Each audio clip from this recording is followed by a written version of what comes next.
के लोग याद कर रहे हैं। और इसीलिए आज गोवा के लोग इन सब एमएलएस को याद दिलाना चाहते हैं कि हम भूले नहीं हैं।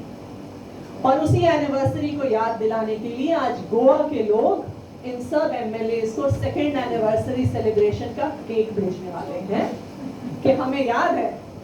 आप ये मत सोचो कि हम भूल गए हैं, हमें याद है कि हमने एक पार्टी को वोट दिया था और वहां के लोगों ने हमारे मैंडेट को इंसल्ट किया।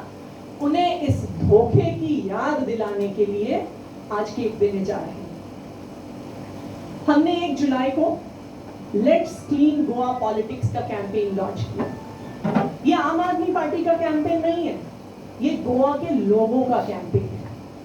हम जहां पे भी जाते थे, अलग अलग जगह मीटिंग्स करते थे, हर जगह लोग यही कहते थे कि जी गोवा की पॉलिटिक्स बहुत खराब है, यहाँ पे तो पैसे पे सब कुछ बिक जाता है, आप एक पार्टी को वोट दो, लोग दूसरी पार्टी में चले जाते हैं। ये लोगों की आवाज थी कि हम गोवा की पॉलिटिक्स में सफाई चाहते हैं।